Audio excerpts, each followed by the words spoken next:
Hello and welcome to Live Vedanta, a podcast where we explore simple living and high thinking.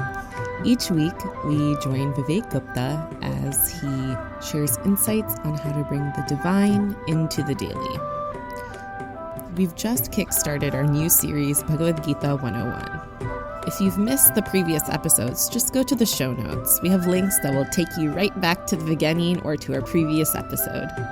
In this week's episode, though, we explore a verse that answers a few specific questions. How do we go from looking for happiness externally to looking for happiness internally? How far do we have to go to reach infinity? Let's see what Vivekji has to say.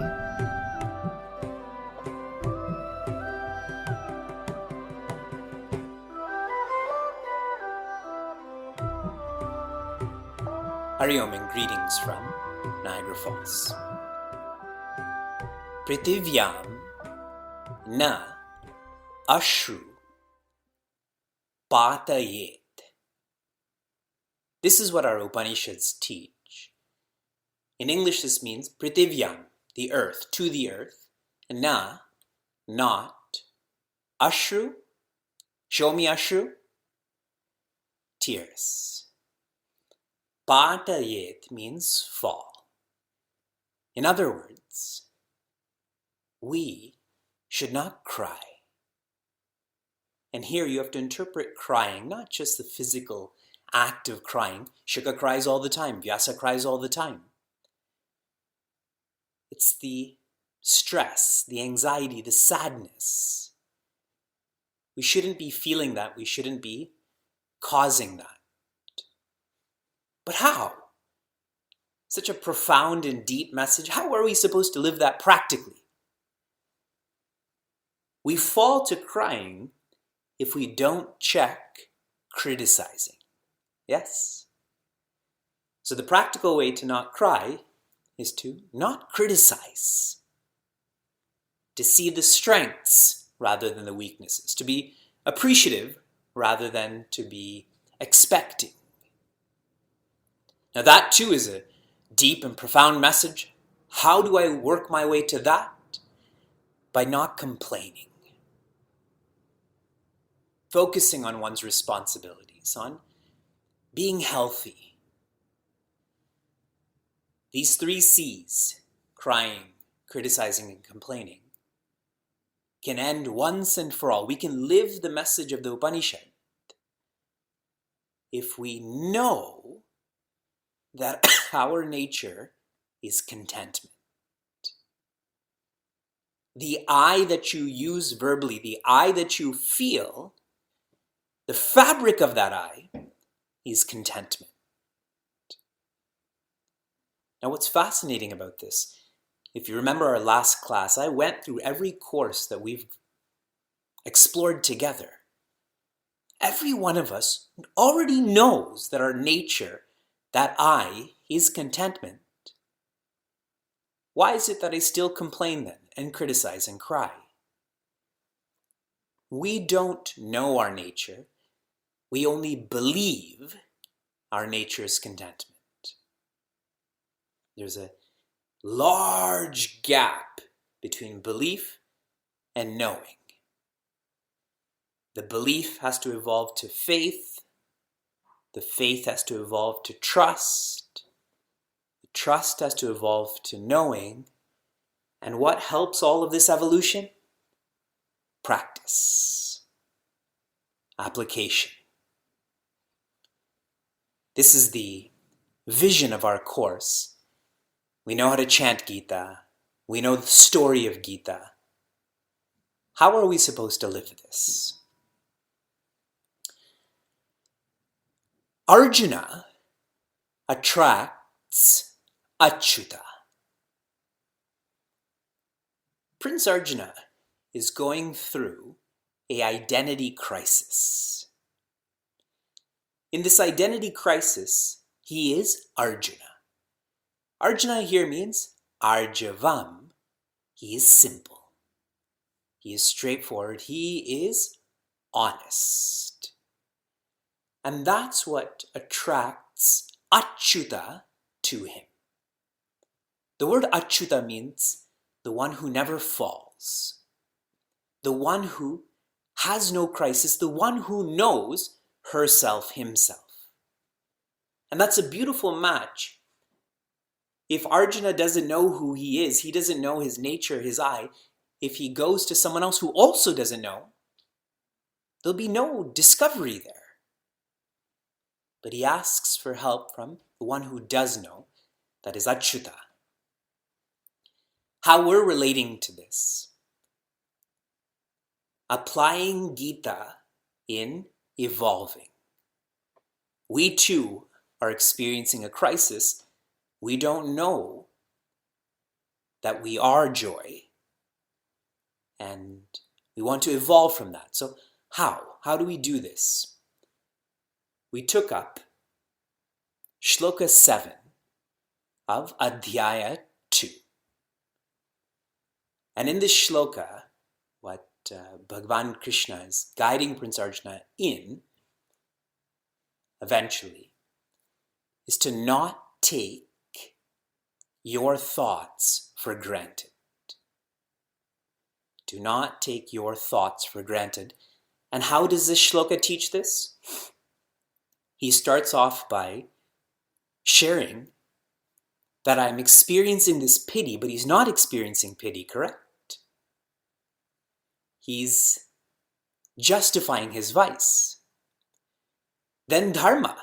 He's Arjuna, the dharmic one, but maybe he doesn't know what dharma is. He tells Bhagavan Krishna, guide me definitively. I need your thoughts to help my thoughts. And finally, he says, I am your disciple. That I'm going to be as responsible as possible. Don't take your thoughts for granted. Don't take anything for granted.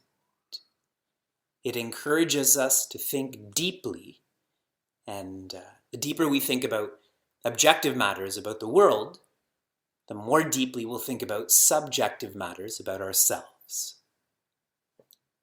This is our first step in applying Gita through evolving. We continue. We're now on chapter 8. And we are going to take up verse 24. Chapter 8, verse 24.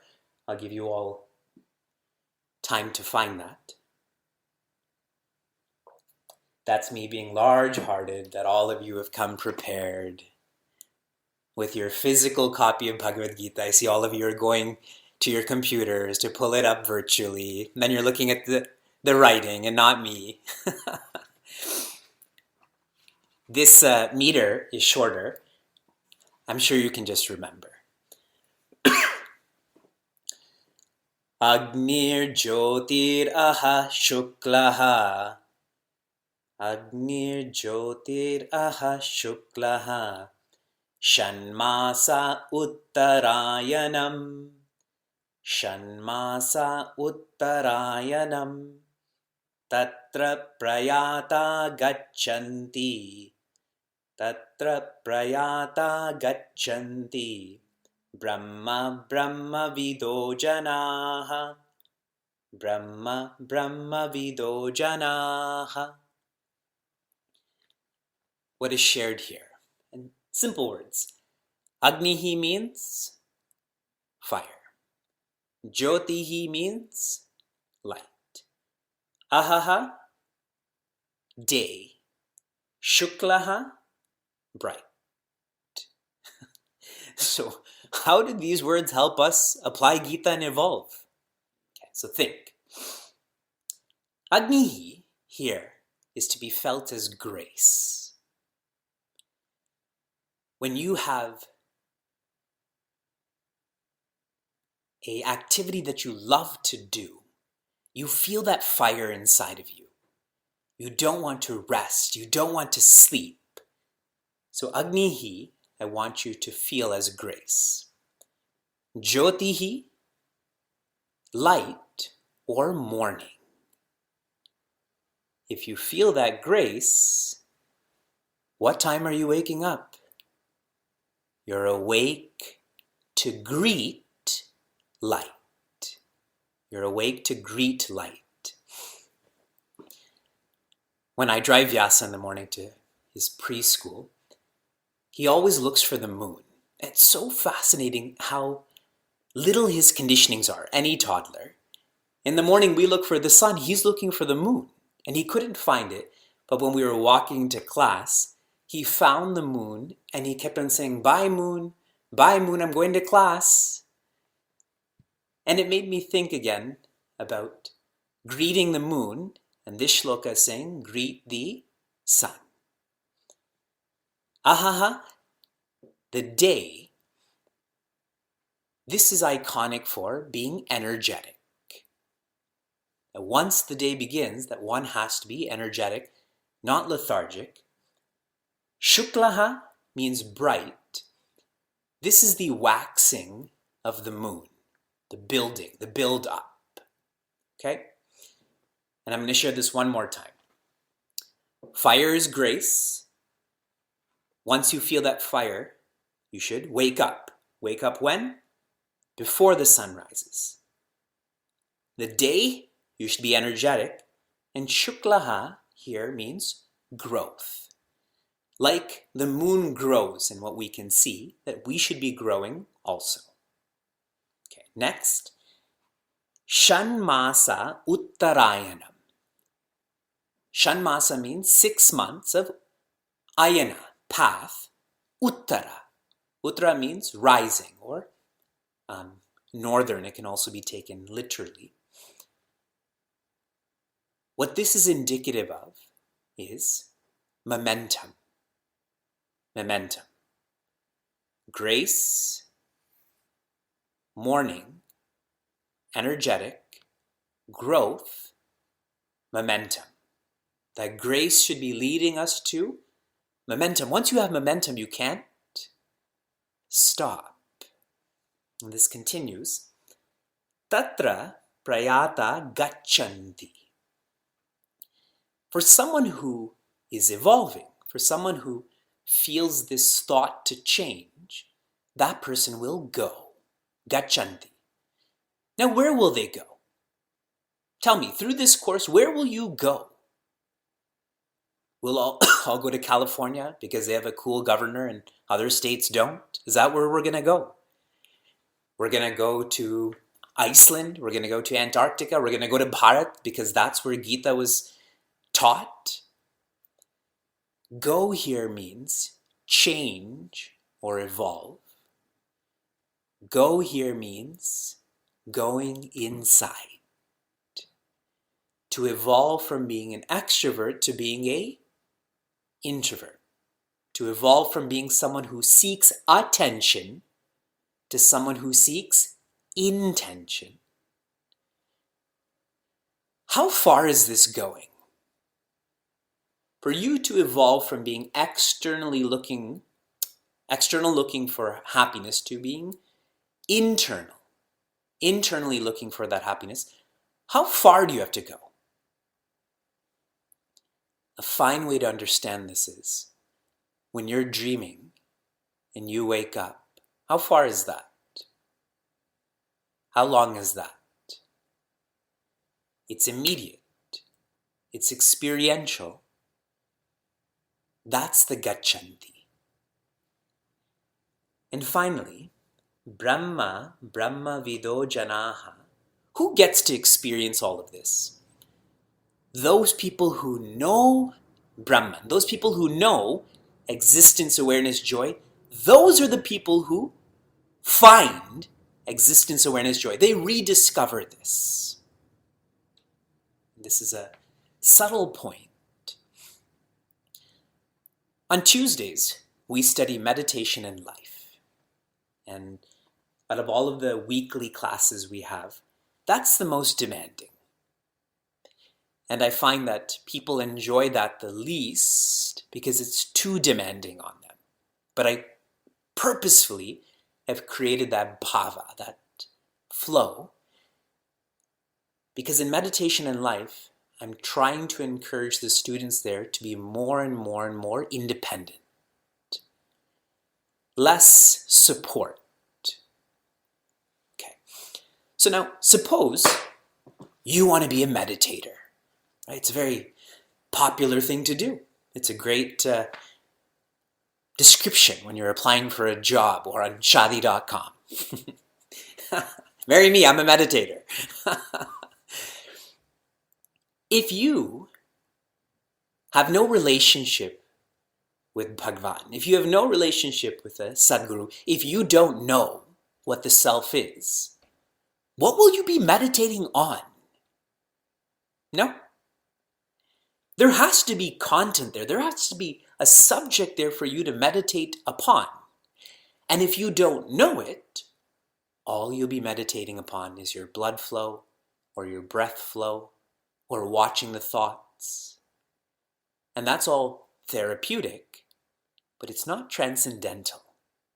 And that's why this line about only those people who know Brahman, even intellectually like we're doing, only those people rediscover that nature, that I, as being contentment.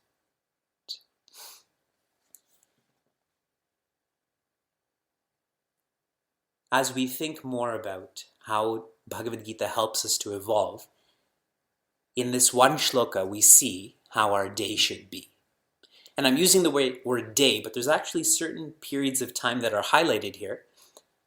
Agnihi, as if, is a minute.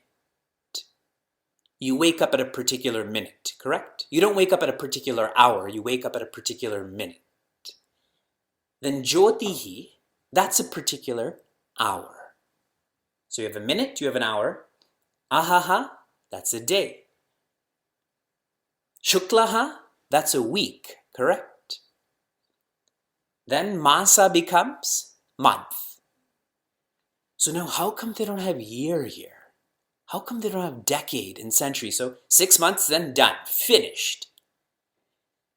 What is being indicated here is that once one starts to put in effort to evolve, this has to be all the time.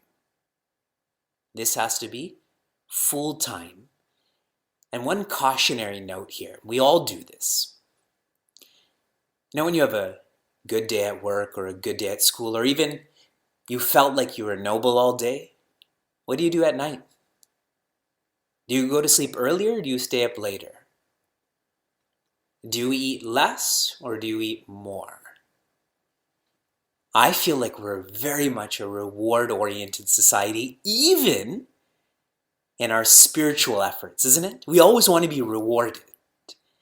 And that's such a subtle expression that we engage in. It's that sattvic ego.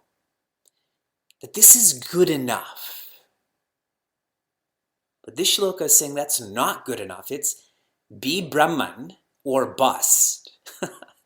There's no stopping until one reaches or rediscovers who they are. So these are our first two shlokas on applied Gita and evolving. The first highlighting honesty, the second highlighting simplicity. To be able to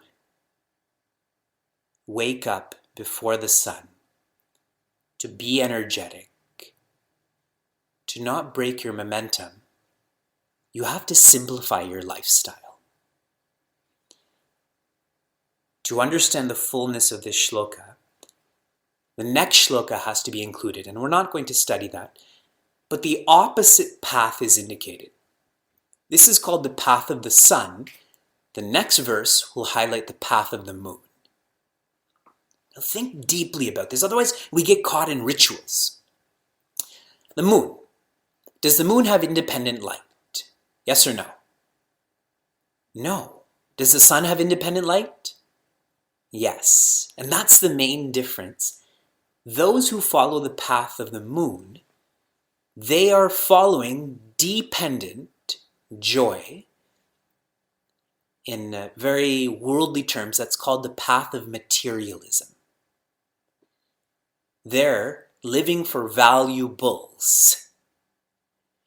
Whereas the path of the sun is a path of independent joy. That's the path of values. how Swami Chinmayananda would describe this is the path of the sun is raising your standard of life, and the path of the moon is raising your standard of living. And in a ritualistic way, there's lots that is shared in this chapter about if you die, if the last breath you take is during a certain period, then it helps your evolution. If you die during another period, it doesn't help your evolution. How is that even possible? If I die in November, I've worked my whole life to evolve, but I happen to die in November, that I'm not going to evolve into a better body. That's why it's so important to study this in an application-oriented way. What are you doing with your time? Yes, I've highlighted that in so many ways. A minute, an hour, a day, a week, a month. Is your time being invested into valuables or values? That will determine how you die. Let's read this shloka together. Agnir Jyotiraha Shuklaha Shanmasa Uttarayanam Tatra Prayata Gachanti Brahma Vido Janaha.